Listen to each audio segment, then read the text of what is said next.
Amigos, de volta aqui ao nosso curso NTEP, Novíssima Matriz. Vamos discutir aqui agora, depois desse apanhado todo aí, gênese, contorno e repercussão epistemológica do NTEP, vamos discutir aqui agora um pouco a robustez científica desse método, né? Convido vocês aqui para dar uma olhada aqui nesse diagrama. Esse diagrama aqui apresenta... Chama aqui na tela, por favor. Obrigado. Nós temos aí uma população que é admitida pelo exame admissional como apta ao trabalho. Essas pessoas são tidas como saudáveis. E aqui nós temos aqui o primeiro viés desse método, porque esse método parte de uma população extremamente saudável, aquelas suscetíveis já foram expurgadas da admissão, porque as empresas simplesmente não admitem os suscetíveis, as pessoas propensas ao adoecimento.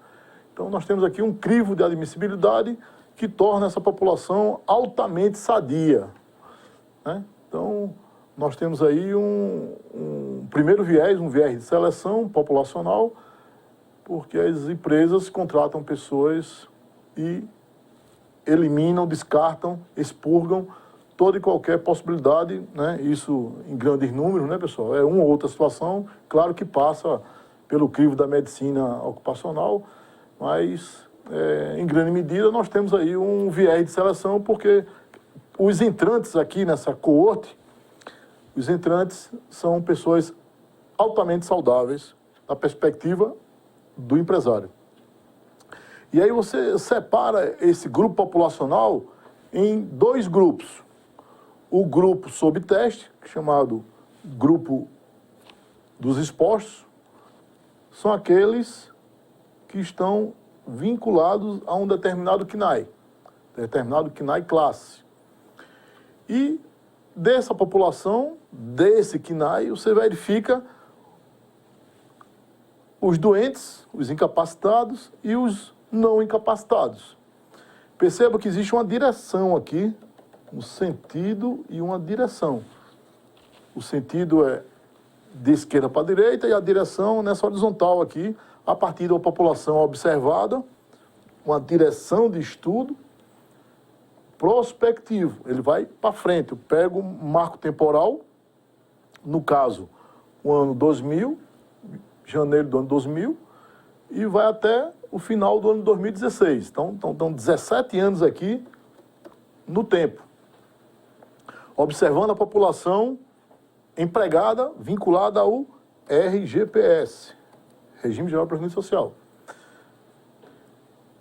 Esse RGPS tem um cadastro dos participantes, que é o Cadastro Nacional de Informações Sociais.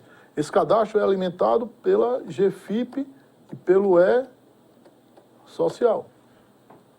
Não apenas, né? O cadastro CPF, né? Cadastro CNPJ e outros tantos cadastros, né? Então, pelo CNIS, você enxerga os participantes do regime geral da Previdência Social, aqueles que são protegidos pelas regras do INSS. Aqui não entra regime próprio, aqui não entra os militares, aqui não entra os informais, aqui não entra aqueles trabalhadores que não estão formalizados, alimentados no Cadastro Nacional de Informações Sociais. Acompanhando essa população ao longo do tempo, grande parte dos trabalhadores alterou o seu vínculo.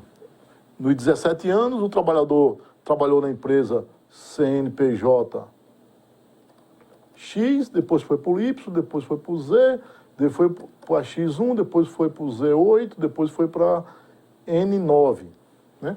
Então passou por 1, 2, 3, 4, 5, 6, 7, 8 empresas. Nessas empresas ele teve um tempo de trabalho, um tempo de vínculo. Trabalhou 3 meses numa, trabalhou 3 anos na outra, trabalhou 4 anos na outra, tal, e no final você tem, dos 17 anos, ele trabalhou efetivamente 15 anos, 6 meses e 3 dias.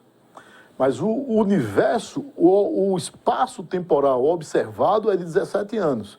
O espaço temporal de exposição é de 15 anos, 3 dias, 3 meses e 3 dias. Como é que a gente sabe disso? Para cada um dos trabalhadores, pelo NIT, e as vezes que esse NIT compareceu com remuneração. Se houve remuneração naquele mês de janeiro de 2005, é sinal que houve remuneração em janeiro de 2005, é sinal que em janeiro de 2005 ele trabalhou. E se ele trabalhou, ele estava exposto. Exposto o quê? Aos fatores de riscos presentes no processo produtivo, vinculados, que se espera do segmento econômico sob teste. Qual o segmento econômico sob teste? 6422. Por exemplo, banco múltiplo com carteira. Ao longo desse período, se verifica que no último CNPJ, no N9, no final do tempo aqui, o último vínculo dele foi no CNPJ N9. E ele compareceu várias vezes em benefício. E toda vez que ele teve um benefício, ele recebeu um número de benefício, o NB. Esse NB está vinculado a um CID, benefício por incapacidade. Perceba, aqui são os benefícios que têm a ver com o meu bem de trabalho. Então não tem aqui benefício maternidade, não tem aqui os benefícios referentes a outras coisas que não o auxílio doença previdenciário acidentário, invalidez previdenciária acidentária.